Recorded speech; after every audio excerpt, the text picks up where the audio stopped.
Sometimes our body gives us clues, kind of like a treasure map. Most of the time we don't listen and we keep crashing into the same lesson. It's subtle usually, but it's there. The body has a wisdom like the waves licking the shore. We get accustomed to the noise, so we're less likely to listen, especially when we're busy. We're always so busy, aren't we?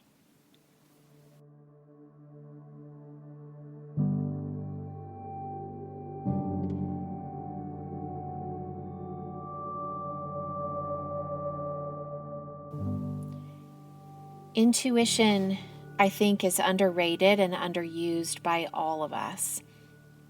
And this is partly due to always being plugged into the internet, which I think adds to our lack of imagination.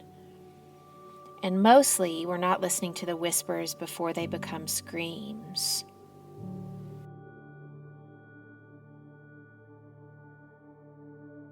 I have a couple of big stories for you, and then a few smaller ones. And as usual, I hope that you find yourself inside these stories somehow.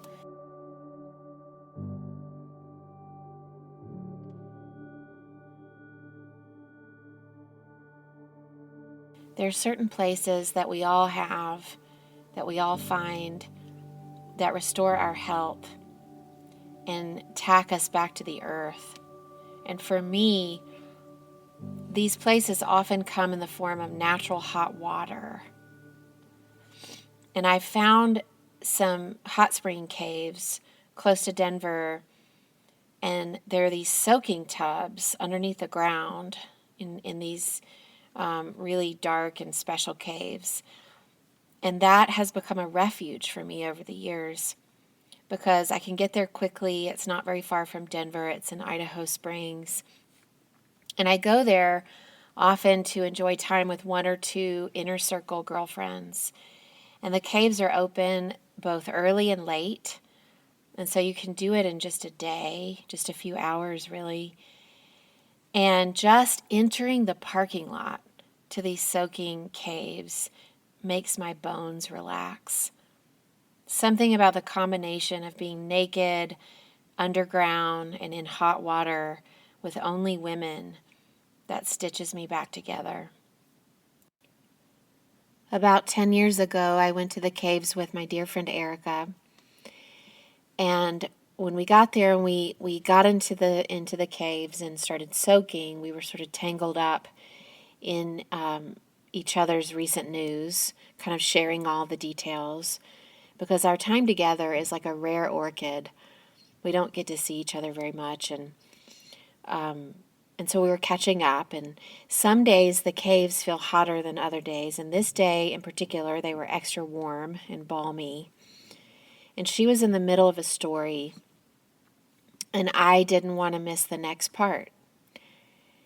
And I remember distinctly that I heard my inner voice, my intuition, say, "Buffy, you need to get out and take a break." And I argued with that voice silently while she was talking because E was almost done with her riveting story and I wanted to hear what was next. And I was already a little lightheaded.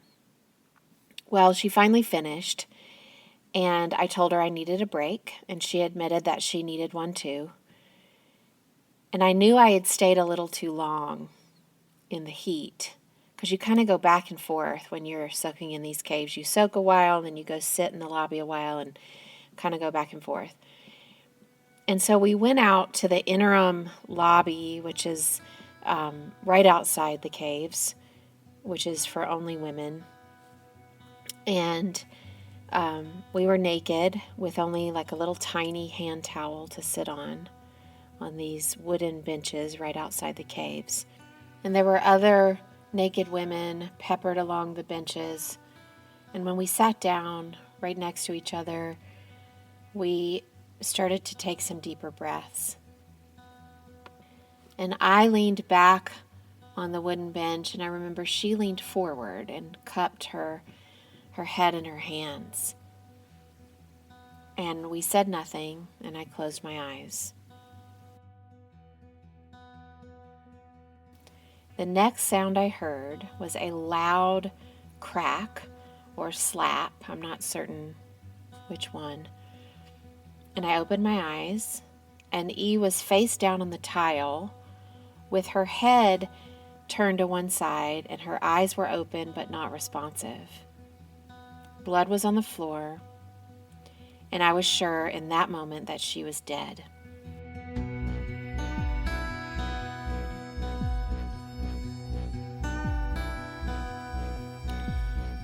I stood up, and when I did, I slipped on some of the water mixed with blood. And I screamed to another woman next to me, "Help," as loud as I could. And by this point, Erica had started to stir, but she wasn't moving fast, but at least I knew she wasn't dead. And I was guiding her to a seat. Time was sort of standing still at this point, and I was guiding her to a seat, and this handsome paramedic showed up. And I remember feeling intense relief to not be the one in charge at this point. And I stood in front of him, completely covered in blood and slippery water, realizing that I was still naked. And I stuttered when I was trying to describe what had happened, and he was careful to keep his gaze right into my eyes. And as he strapped her on the stretcher, she was now awake and chattering. Erica was trying to set us up on a date because I was single at the time. And so I knew she was back in the room with us, which was good. And I scrambled to get my clothes on, kind of not even bothering to dry off, so my clothes were like sticking to me, and my heart was pounding. And I screeched out of the hotel because the hot caves are at the base of this hotel in Idaho Springs. And I screeched out of the parking lot, and I beat the ambulance to the hospital. And I was waiting for Daniel, his husband at that time.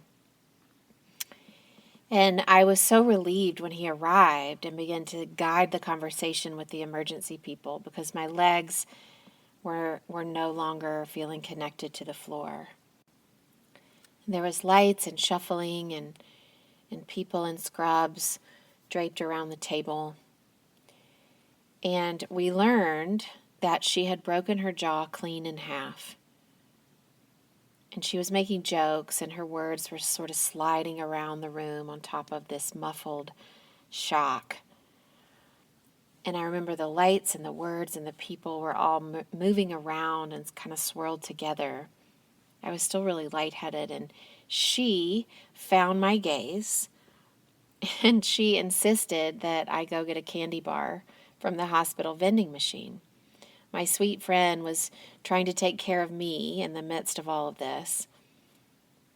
And I didn't argue with her. I sort of tentatively shuffled down the hall, and my heart was still pounding so loudly I could hear it in my ears. And I came back from getting a snack into this small, sterile room, and a doctor seemed to have arrived with an action plan. And the doctor had one of those like little reflex tools, and he was tapping on her foot. And he would tap, tap, tap. And then he would look at her and say, how about this? Tap, tap, tap. Do you feel this? Tap, tap, tap. And E looked blankly at the doctor, and my heart just lurched out of my body. He was tapping her feet, and she didn't feel it. And I looked at Daniel, and he looked at me. And I knew that her beautiful body was paralyzed.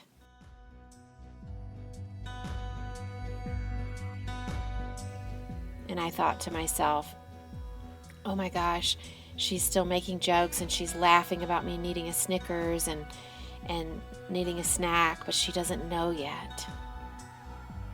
And Daniel started shifting from leg to leg, and I realized I was holding my breath. And I remember now the suspension. of that feeling. The feeling that everything was about to change in a really significant and terrible way. She's a dancer. She's a dancer. I just kept saying in my mind. It's just like Beethoven, I thought. And it's all going to come undone. Well, after what seemed like forever, we learned, as it turns out, that you can be in shock. Your body can be in shock, which makes you feel or not feel your feet attached to your body. So that's what was happening to her. Her body was in shock. And luckily, in a few hours, she was able to warm up, and she could feel her feet again, and we all came down from the rafters. And she was back to normal before she realized really why we were so panicked. And I was so gutted and so relieved.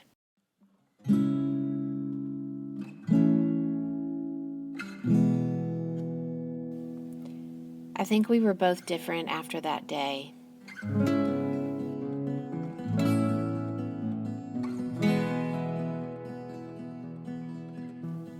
I was acutely aware of the power of my own inner voice and the choice to drown that voice out, and the break that choice can sometimes cause. Her jaw broke something else open, other than just the bone. And now there was a space that I couldn't articulate at the time, and it's still a little bit hard to understand. She seemed quieter somehow and more clear. And it was like we both had newly sharpened listening tools. Her son Ezra was born about 9 months after that. And he has lit up her life in ways that we could have never imagined. And it makes me wonder about the detours we take and how sometimes they bring us directly into where we belong. The voice of our intuition is always there, but we listen only selectively. And the consequences of not tuning in sometimes shatters things, like knees and jawbones. But when I held baby Ezra, I felt the 10-pound proof that these detours from our intuition can sometimes create things too.